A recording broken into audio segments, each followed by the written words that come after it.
Everyone, welcome to sleepy classes. Guys, कैसे हैं आप सब? होपफुली आप अपने घर में सब अच्छे होंगे। तो गाइस, अच्छे रहिए, ध्यान रखिए अपना। एंड गाइस, आज हम कवर करेंगे ज्योग्राफी मॉड्यूल 17। एंड आज का जो हमारा टॉपिक रहेगा इस सेशन में, वो हम कवर करेंगे ट्राई सेलुलर मॉडल। हम अच्छे से कवर करेंगे polar cell, Ferrel cell and Hadley cell. And guys, यहाँ पर मैं आपको बता दूं, ट्राई सेलुलर मॉडल से पहले हमें थोड़ा सा आइडिया लेना होगा यूनिसेलुलर मॉडल के बारे में। एंड साथ साथ हम एयर सर्कुलेशन को बहुत अच्छे से कवर करेंगे। और एक दो टॉपिक हैं जो इस सेशन के अकॉर्डिंगली हमें समझने होंगे, जैसे कि कॉरलिस फोर्स। हालांकि हम उसको बहुत अच्छे से कवर कर चुके हैं विंड वाले पार्ट में, लेकिन हमें थोड़ा सा समझना होगा।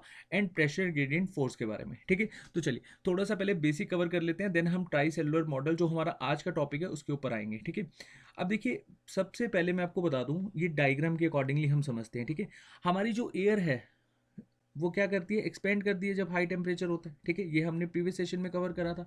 अब इक्वेटर में जो टेम्परेचर है वो बहुत ज़्यादा होता है। ठीक है, अब टेम्परेचर ज़्यादा होने की वजह से हमारी जो एयर है वो एक्सपेंड करती है, ऊपर की ओर जाती है।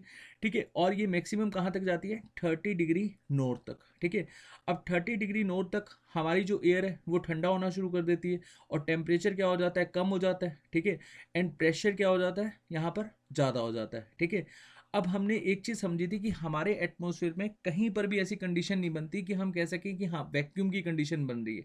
मतलब एयर क्या है, एटमॉस्फेयर में कंप्लीटली चलती रहती है, भरा रहता है एटमॉस्फेयर हमारा एयर से। ठीक है, इसको ऐसे समझो कि जब यहाँ से एयर एक्सपेंड करके ऊपर की ओर चलेगी तो ये एरिया क्या हो गया, खाली हो गया। ठीक है, ये वाला पार्ट मान लो यहाँ पर खाली हो गया। अब इस एरिया को किस तरह से फिल करा जाता है, जब 30 डिग्री नॉर्थ तक हमारी एयर पहुंची और यहाँ पर ये ठंडी होना शुरू हुई, टेम्परेचर कम हुआ, प्रेशर ज़्यादा हुआ। अब यहाँ पर हाई प्रेशर से लो प्रेशर हमको एयर मूव करती हुई दिखती है। ठीक है, और फिर हमने समझा था प्रेशर ग्रेडियंट फोर्स के बारे में। प्रेशर ग्रेडियंट फोर्स क्या है, ये बेसिकली डिपेंड करता है वेलोसिटी ऑफ विंड। ठीक है, मतलब या फिर ऐसे समझो कि pressure gradient force directly proportional है वेलोसिटी ऑफ विंड के। ठीक है, और इसको आप इजी डेफिनेशन में अगर समझना चाहते हैं, a force applied due difference in pressure, मतलब हाई प्रेशर से लेकर लो प्रेशर से जैसे हमारी विंड फ्लो करेंगी, इसको हम बेसिकली क्या कहते हैं, प्रेशर ग्रेडियंट फोर्स। ठीक है, और उसके साथ साथ हमने समझा था कि जो विंड की डायरेक्शन चेंज हो जाती है, जैसे मान लो कि हमने देखा था कि यहाँ से अगर हम या ऐसे समझो नॉर्थ हेमिस्फीयर और साउथ हेमिस्फीयर। ठीक है, ये आपका नॉर्थ हेमिस्फीयर हो गया, ये आपका साउथ हेमिस्फीयर हो गया। अब नॉर्थ हेमिस्फीयर में जो विंड की डायरेक्शन है वो हमेशा से राइट होती है। ठीक है, और साउथ हेमिस्फीयर में जो विंड की डायरेक्शन होती है वो हमेशा से लेफ्ट होती है। अब ये क्यों होता है, कॉरलिस फोर्स की वजह से। कॉरलिस फोर्स क्या है, जैसे जैसे अर्थ रोटेट करती है उसके ऊपर डिपेंड करती है। फिर आप ऐसे समझो, applied perpendicular to the moving object, और अर्थ क्या है, रोटेट कर रही है, मतलब एक तरह से मूविंग ऑब्जेक्ट है। ठीक है, और ये हमेशा से ही रोटेशन ऑफ अर्थ पे ही अप्लाई होगा ये फोर्स। ठीक है, और इसका जो अफेक्ट होता है कॉरलिस फोर्स का, ठीक है, वो मैंने आपको बताया था कि विंड की डायरेक्शन को चेंज करने के लिए होता है, ना कि स्पीड को चेंज करने के लिए। स्पीड पर ऐसा चीज़ का कोई फर्क नहीं होता। ठीक है, तो ध्यान रखना कॉरलिस फोर्स के बारे में। वैसे मैंने इसको बहुत अच्छे से विंड में एक्सप्लेन करवाया था, बट इतना भी आप याद रखोगे, इट्स मोर देन इनफ। ठीक है, ये हमेशा से किस पे लगेगा, रोटेशन ऑफ अर्थ पे। ठीक है, और applied perpendicular to the moving object, ऐसे समझ लो आप। या फिर आप ऐसे समझो कि ये सिर्फ और सिर्फ विंड की डायरेक्शन को चेंज करने के लिए, ना कि उसकी स्पीड को कम ज़्यादा करने के लिए। ठीक है, और इसी से हमें जब फर्दर इसके बारे में डिस्कशन स्टार्ट हुआ या फिर इसका मॉडिफिकेशन हुआ, तो हमने देखा फेरल लॉ। अब फेरल लॉ ने इसके बारे में हमें बताया कि डायरेक्शन कैसे होगा विंड का, मतलब नॉर्थ हेमिस्फीयर पे राइट होगा, साउथ हेमिस्फीयर पे लेफ्ट होगा। तो इसी फोर्स को हम फेरल फोर्स भी कह देते हैं। ठीक है, एक ही बात है, या फेरल लॉ भी कह देते हैं। ठीक है, और फेरल लॉ से हमें ओशियन करंट के बारे में पता लगा, अभी हम आगे डिस्कस करेंगे। ठीक है, एंड साथ साथ हमें साइक्लोन अफेक्ट के बारे में भी पता लगा। ठीक है, वैसे हम आज भी थोड़ा सा पढ़ेंगे फेरल के बारे में, तो मैं आपको बता दूंगा। ठीक है, एंड साथ साथ हमने एक चीज़ देखी थी कि इक्वेटर पर हमारा जो टेम्परेचर है वो बहुत ज़्यादा होता है। ठीक है, अब टेम्परेचर ज़्यादा होने की वजह से क्या यहाँ पर कॉरलिस फोर्स लगेगा, नहीं लगेगा, क्योंकि एयर तो ऊपर की ओर चलेगी सारी, है ना। और एयर ऊपर की ओर चलेगी, मान लो कि यहाँ पर 30 डिग्री पर एयर जब ठंडी हुई, तो ठंडी होने की वजह से यहाँ पर हाई प्रेशर हो गया। ठीक है, या फिर हाई प्रेशर होने की वजह से एयर ठंडी होगी, एक ही बात है। ठीक है, अब जब एयर नीचे की ओर आएंगी तभी तो इनकी डायरेक्शन चेंज होगी, तो आपका कॉरलिस फोर्स कहाँ पर लगेगा, यहाँ पर लगेगा। ठीक है, और मैक्सिमम ठंडी कहाँ होती है, एयर पोल्स पर। ठीक है, तो सबसे ज़्यादा कॉरलिस इफेक्ट कहाँ पर होगा, पोल्स पर होगा, और सबसे कम कहाँ पे होगा, यहाँ पर। या फिर आप ऐसे समझो जीरो, कॉरलिस इफेक्ट आपका जीरो होगा जो आपका लो लैटिट्यूड है, बोले तो 0 डिग्री या इक्वेटर पे। ठीक है, ऐसे समझ। अब ये हमने प्रेशर ग्रेडियंट समझा, कॉरलिस फोर्स समझा, ठीक है। और एक मैंने आपको यहाँ पर पॉइंट बताया था कि हमारी जो एयर है अगर वो हॉरिजॉन्टल मूव करेंगी तो उनको हम क्या कहते हैं, विंड कहते हैं, अगर हॉरिजॉन्टल मूव करेंगी, ठीक है। ये हॉरिजॉन्टल की कंडीशन है। अगर वर्टिकल मूव करेंगी तो इसको हम एयर करंट कहते हैं। एंड हमने प्रीवियस सेशन में बहुत अच्छे से समझा था एयर करंट का रोल, ठीक है। जो आपके ये क्लाउड्स बनते हैं, ठीक है, वाटर वेपर कन्वर्ट होते हैं आपके वाटर जो हमारे ड्रॉप्स में, ठीक है, उनको अगर जब यहाँ पर हम समझते हैं कि क्लाउड्स जब बनते हैं, वाटर ड्रॉप्स जब मिलते हैं आपके डस्ट पार्टिकल से, ठीक है, और ये क्लाउड बना देते हैं, तो इसको संभालते कौन है, एक तरह से एयर करंट, ठीक है। ये मैंने आपको प्रीवियस सेशन में समझाया था। और जैसे ही एयर करंट वीक होता है तो यहाँ पर बस्टिंग देखने को मिलता है, मतलब क्लाउड फट जाता है, ठीक है। ये हमने प्रीवियस सेशन में समझा था। एंड यहाँ पर एक चीज़ मैं आपको और बता दूं कि एयर सर्कुलेशन के बारे में, ठीक है। अब मैंने आपको बताया कि हमारे कंप्लीट एटमॉस्फेयर में कहीं पर भी कंडीशन ऐसी नहीं बनती कि हम कहें कि वैक्यूम बन रहा है, ठीक है, मतलब कहीं पर भी ऐसा नहीं है कि एयर ना हो, ठीक है। अब यहाँ पर एक चीज़ हमने समझी कि एयर का जो सर्कुलेशन हो रहा है, ठीक है, वो एक तरह से टेम्परेचर को बैलेंस कर रहा है अर्थ पे, ठीक है। या फिर आप ऐसे समझो transfer of heat and energy in atmosphere, ठीक है, इसी को हम क्या कहते हैं, एयर सर्कुलेशन कहते हैं। या फिर आप डेफिनेशन भी इसकी कंसीडर कर सकते हो, a large amount of air blowing is known as air circulation, ठीक है।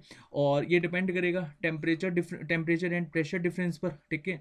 टेम्परेचर ज़्यादा हुआ वहाँ प्रेशर कम होगा, जहाँ प्रेशर ज़्यादा हुआ वहाँ टेम्परेचर कम होगा, ठीक है। और प्रेशर ग्रेडियंट जो फोर्स है वहाँ पर मैंने आपको बताया कि विंड की स्पीड मैक्सिमम होगी, ठीक है। और ये हमेशा से हाई प्रेशर से लो प्रेशर पर जब आपकी विंड फ्लो करती हुई दिखेंगी तब हम एक तरह से प्रेशर ग्रेडियंट फोर्स निकाल लेंगे, ठीक है। तो ये हमारा एक प्रीवियस सेशन में जो हमने समझा था वो हमें समझना जरूरी है इस टॉपिक में, हमें अच्छे से अपनी कमांड रखने के लिए, ठीक है। अब यहाँ पर हम समझेंगे फर्स्टली यूनिसेलुलर मॉडल, ठीक है। अब यूनिसेलुलर मॉडल क्या था, ये एक तरह से आप ऐसे समझ लो कि फर्स्टली बताया गया था कि विंड किस तरह से फ्लो करती है, ठीक है। अब यहाँ मानो ये हमारी अर्थ है, ठीक है, और अर्थ के चारों ओर एटमॉस्फेयर होता है, ठीक है। ये मान लो कि हमारी ट्रोपोस्फेयर वाली लेयर है, ठीक है। अब ट्रोपोस्फेयर का जहाँ पर ख़त्म होता है इसको हम क्या कहते हैं, ट्रोपोपोज कहते हैं, ठीक है। ट्रोपोपोज, ये तो हमने एटमॉस्फेयर के फर्स्ट सेशन में ही समझा था, ठीक है। जस्ट अ सेकेंड, ठीक है। अब ट्रोपोपोज पर यहाँ पर इसको अपर लेयर कहा जाता है ट्रोपोस्फेयर की, ठीक है। ऐसे समझो ये आपका है 0 डिग्री, ठीक है, इक्वेटर, या इसको ऐसे समझ लो आप, यहाँ पर बना लेते हैं हम, यहाँ जल्दी समझ में आ जाएगा। ये आपका क्या हो गया, 0 डिग्री इक्वेटर, ठीक है। और इधर मान लो ये आपका नॉर्थ का है पोल, ठीक है, नॉर्थ पोल 90 डिग्री, ठीक है। और ये आपका साउथ का पोल है। एक कंडीशन समझ लेते हैं, हमारे को दूसरी कंडीशन ऑलरेडी समझ में आ जाएगी, ठीक है।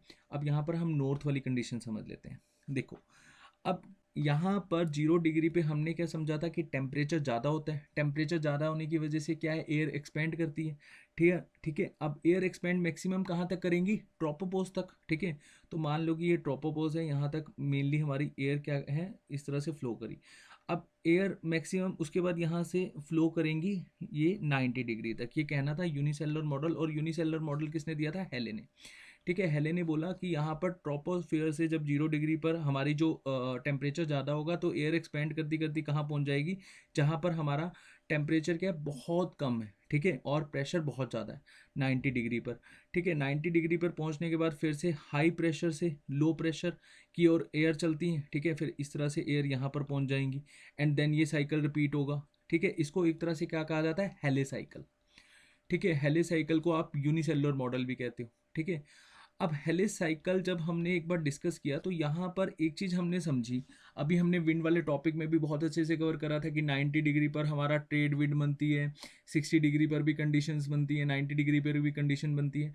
तो ये जो हेले मॉडल था इसने सही से हमें बताया नहीं कि कोरलिस फोर्स का कहाँ पर अफेक्ट देखने को मिलेगा।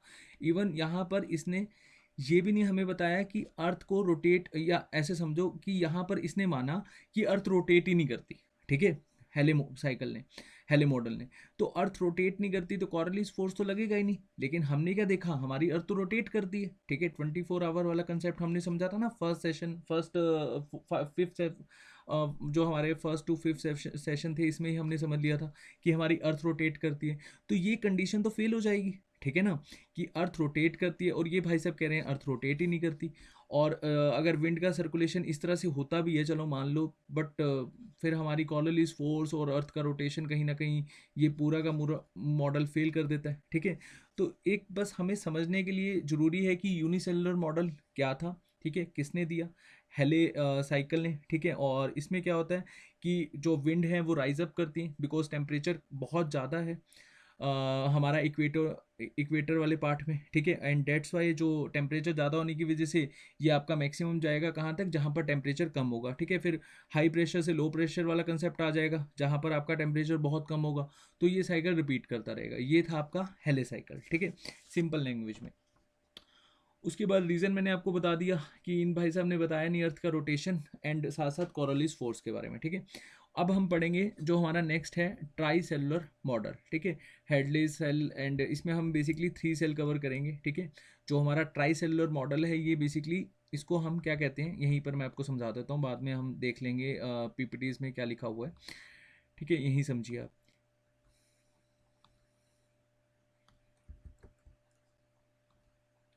देखिए भाई, यहाँ पर ट्राई सेलुलर मॉडल को हम क्या कहते हैं, हेडले एंड फेरल सेल। ठीक है, ये काफ़ी इंपॉर्टेंट है, इसके पॉइंट ऑफ व्यू से हमें विंड की डायरेक्शन का प्रॉपर पता लग जाता है। ठीक है, इसको समझना अच्छे से, ये समझने वाला पार्ट है।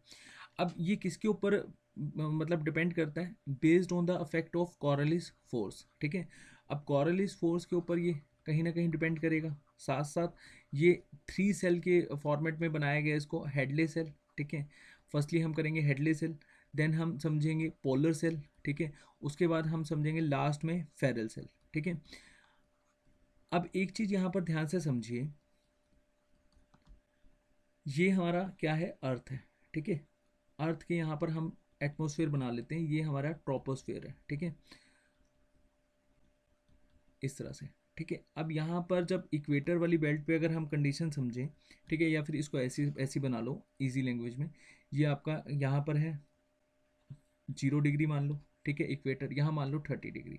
ठीक है, ये मैं आपको हेडले सेल बता रहा हूँ फर्स्टली। ठीक है, अब इस कंडीशन में क्या होगा कि जब 0 डिग्री पर टेम्परेचर ज़्यादा होगा, टेम्परेचर ज़्यादा होने की वजह से जो एयर है वो ऊपर की ओर एक्सपेंड करेंगी। ठीक है, इट ऑलवेज गोज अप। ठीक है, एयर हमेशा से ऊपर की ओर एक्सपेंड करेंगी, तो ऊपर की ओर जब जाएंगी तो यहाँ पर मान लो कि ऐसे ये एयर ऊपर की ओर गई, और ये यहाँ पर ट्रोपोस्फेयर आपका ट्रोपोपोज है। ठीक है, ट्रोपोपोज जो ट्रोपोस्फेयर की अपर लेयर होती है सबसे।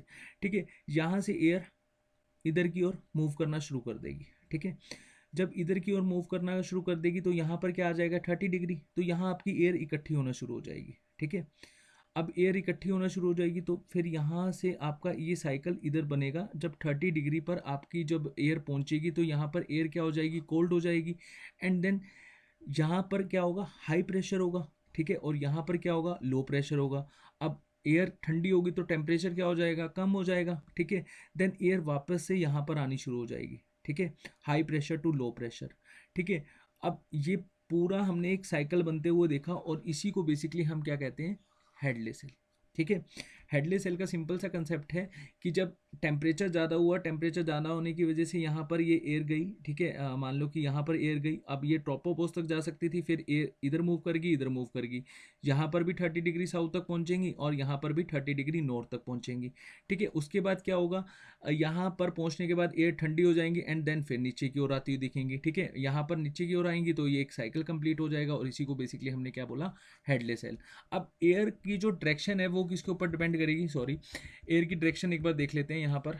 ठीक है, एक एक सेल को हम बहुत अच्छे से समझेंगे। अगर हम सभी समझकर एयर की डायरेक्शन को समझेंगे तो हमें थोड़ी सी दिक्कत आएगी। यहाँ पर समझिए, ये है आपका 0 डिग्री इक्वेटर। ठीक है, और ये है आपका यहाँ पर 30 डिग्री नॉर्थ। ठीक है, अभी मैंने आपको क्या बोला कि हमारा यहाँ पर टेम्परेचर ज़्यादा होता है, टेम्परेचर ज़्यादा होने की वजह से एयर ऊपर की ओर जाती हुई दिखेंगे। ठीक है, यहाँ पर मान लो कि ये आपका ट्रोपोपोज वाला ये यहाँ पर पार्ट है। अब देखो ये अर्थ के ऊपर होना चाहिए था यहाँ पर, है ना, लेकिन मैं यहाँ पर साइड में क्यों बना रहा हूँ, क्योंकि 3D नहीं बना सकता ना मैंने डायग्राम, तो इसलिए आप यहाँ पर समझिए। ठीक है, मैं साइड में इसलिए बना रहा हूँ।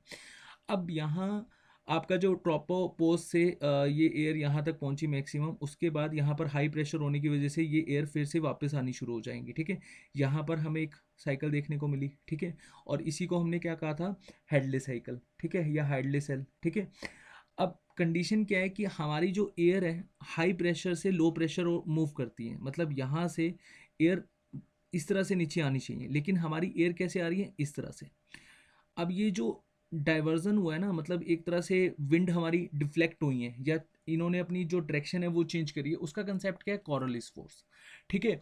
अर्थ रोटेट कर रही है, जैसे ही विंड आपकी नीचे आएगी, तो मैंने आपको क्या बोला था कि नॉर्थन हेमिस्फीयर पे राइट डायरेक्शन में विंड हमारी मूव करती है, ठीक है, कॉरलिस फोर्स की वजह से।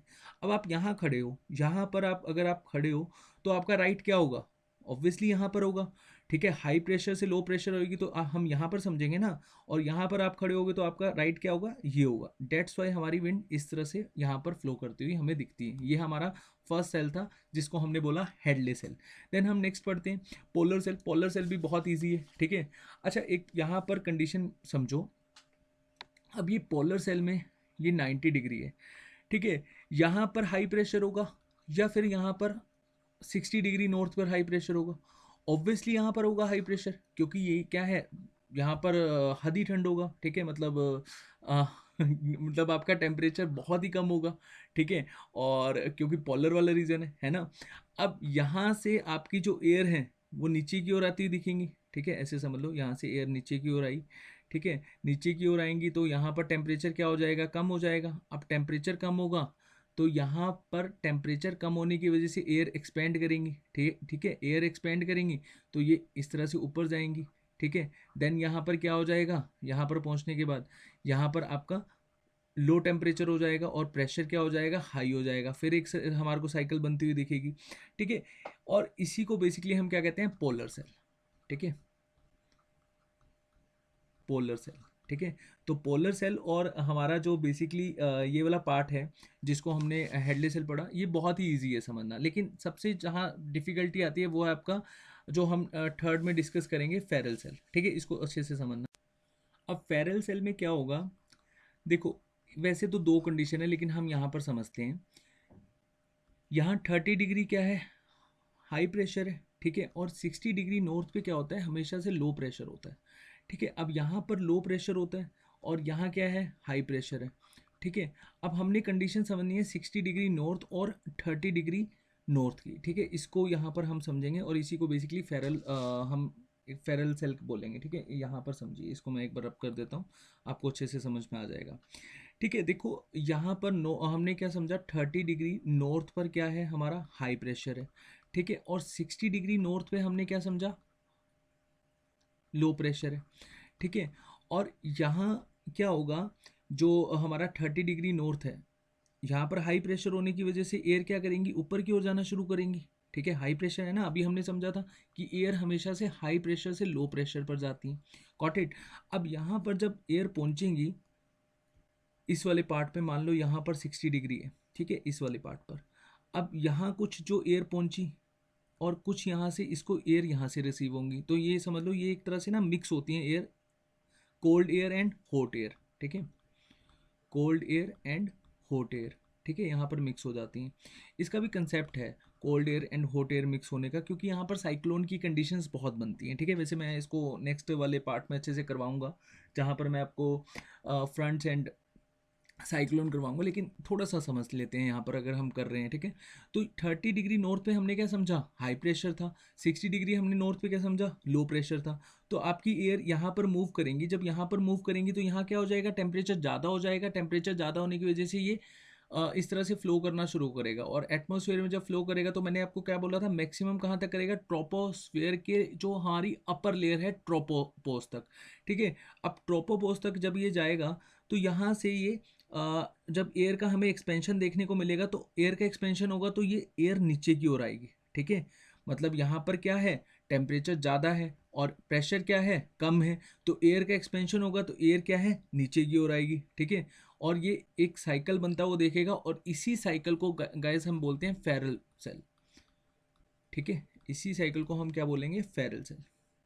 बहुत ईजी था, ठीक ठीक है, हमने तीनों सेल को समझा कि किस तरह से हमारी विंड फ्लो कर रही है। डायरेक्शन भी मैंने आपको समझा दी कि अगर हम मान लो कि यहाँ पर हाई प्रेशर है, अब यहाँ पर खड़े होकर हम देखेंगे तो हमारी विंड कहाँ फ्लो करेगी, राइट हमारा कहाँ पड़ेगा, इस तरफ ही पड़ेगा ना। और कॉरलिस फोर्स की वजह से ये हमारे को विंड का डायरेक्शन चेंज होता है वो दिखा, अदरवाइज तो विंड हमारी ऊपर ही जाती।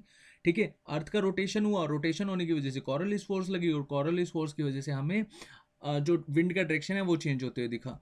जो हमने नॉर्थ हेमिस्फीयर पे समझा, सेम कंडीशन है साउथ हेमिस्फीयर पे। ठीक है, कुछ भी चेंज नहीं है, बस इतना समझना है फेरल सेल में ये डायनेमिकली इंड्यूस्ड होती है, wind blows from 30 degree to 60 degree. ठीक है जी, और नियर 60 डिग्री पर कंडीशन क्या बनती है कि हमारी cold air and hot air थोड़ी सी मिक्स कर जाती है, डेट्स वाई यहाँ पर साइक्लोन कंडीशन बनती हुई दिखती है। ठीक है, इसको हम नेक्स्ट सेशन में अच्छे से समझेंगे साइक्लोन कंडीशन क्या होती है। ठीक है, यहाँ पर डायग्राम देखिए आप, इस डायग्राम में हमने यही समझा। ठीक है, पोलर सेल की कंडीशन क्या है, फेरल सेल की कंडीशन क्या है, हेडले सेल की कंडीशन क्या है। ठीक है जी, और ये आपको डायग्राम बहुत अच्छे से समझा देगा। ठीक है, इस डायग्राम में आप एक बार रिवाइज जब करोगे टॉपिक को तो इस डायग्राम के अकॉर्डिंगली करना, देन आपके टॉपिक क्लियर हो जाएंगे। ठीक है, इस सेशन को हो सकता है तो आपको एक बार दोबारा देखना पड़े, क्योंकि ये टॉपिक ऐसा है कि इस टॉपिक के बिना आपका जो एक तरह से एटमोसफेयर वाला पार्ट है वो कहीं ना कहीं आपको लगेगा मिसिंग है। ठीक है, तो इस टॉपिक को समझना, विंड जो बेसिकली विंड का फ्लो होता है वो इसी टॉपिक को क्लियर होते ही आपको समझ में आएगा। ठीक है, एंड देन यहाँ पर थ्योरी लिखी हुई है, थ्योरी आप पढ़ सकते हो। ठीक है, लेकिन जितना मैंने आपको समझाया उसके अकॉर्डिंगली अगर आप नोट्स बनाओगे इट्स मोर देन इनफ। ठीक है, बाकी आप थ्योरी पढ़ सकते हो जस्ट फॉर नॉलेज, लेकिन वो जरूर नोट डाउन करना जितना मैंने आपको लिखवाया था। ठीक है, तो इस वाले पार्ट में इतना ही था। ठीक है, लास्ट में भी एक डायग्राम है, इसके अकॉर्डिंगली भी आप रिवाइज कर सकते हो। ठीक है गाइस, नेक्स्ट सेशन में हम बहुत अच्छे से कवर करेंगे साइक्लोन, एंड साथ साथ हम थोड़ा सा फ्रंट्स के बारे में पढ़ेंगे। ठीक है, काफ़ी अच्छा हमारा सेशन रहेगा नेक्स्ट वाला, और वहाँ से क्वेश्चन डायरेक्टली बनते हैं। जो स्टैटिक ज्योग्राफी है, स्टैटिक ज्योग्राफी का भी पार्ट कवर हो जाता है, डायरेक्टली क्वेश्चन पूछ लिया जाता है। होरिकेन जो है वो कहाँ पर आता है, टॉर्नेडो कहाँ पर आता है। ठीक है, चक्रवात आपको पता ही है हमारी इंडियन टर्म है। ठीक है, और आज की डेट में भी एक साइक्लोन हिट कर रहा है हमारे इंडिया को। तो ऐसे क्वेश्चंस बहुत ज़्यादा बनते हैं। ठीक है, तो चलिए नेक्स्ट सेशन में हम साइक्लोन कवर करेंगे। Thank you so much, hopefully आपको ये सेशन समझ में आया होगा।